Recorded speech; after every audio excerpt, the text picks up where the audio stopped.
Hi guys, I'm TheCubeSolver.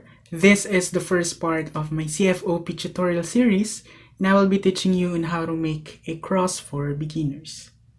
I suggest you to learn the beginner's method or the layer by layer method first before jumping onto the CFOP method, but it is also just fine if you will start with this. For us to have the cross, we need the 4 edge pieces which have the white on it. Our goal is to form a cross in here with the consideration with the color on the sides. It means that when you place an edge piece in here, it should be white and blue. Now I'll hold the cube like this. Since that we will start with the white side is facing the bottom. This is to avoid many cube rotations, and it will help to solve your cube faster. You can immediately start with the next step, which is F2L. Now let's start. If the edge piece is on the yellow side and its white side is facing upwards, there will be no problem. Like this one, this white and green, just have to match it up with the green center and bring it all the way to the bottom to match it up with the white side as well. Now if the edge piece is on the yellow side and its white side is facing the side and not the top, we can apply this 3-move insert. The 3-move insert is like this.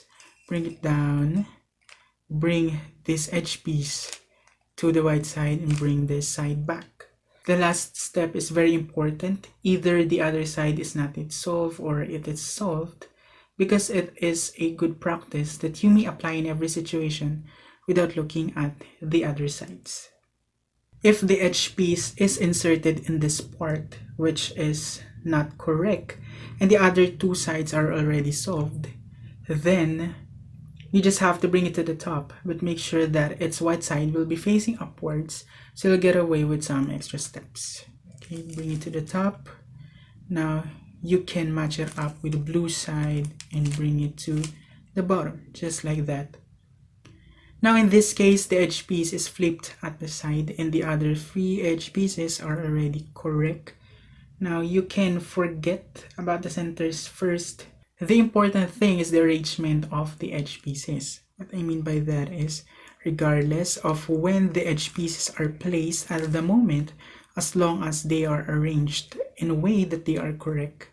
Like this one, blue, but the orange is not here, green and red. They are correct, but as of the moment, they are not on their center. But you can do it anytime.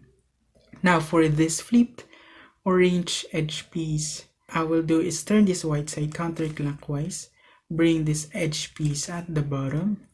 Now align this edge piece now to its center. Now it's done. We already have the cross. Now what if the edge piece is flipped at the bottom?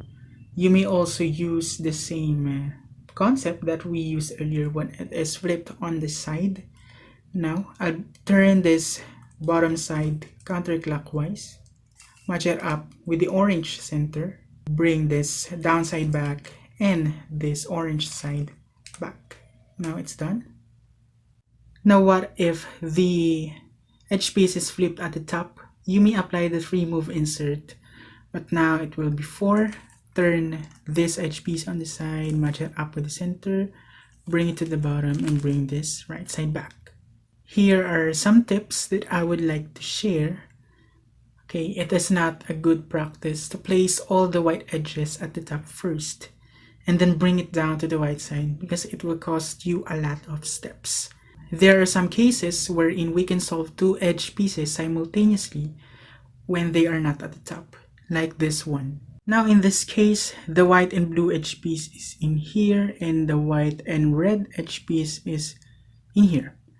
Now this white and blue should be in here, this white and red should be in here. Now this is what I will do with this. I'll do the 3-move insert with this white and red edge piece, bring it down, bring it to the bottom and bring this right side back. Now the white and blue edge piece is already matched with the blue center, so you can easily bring it down.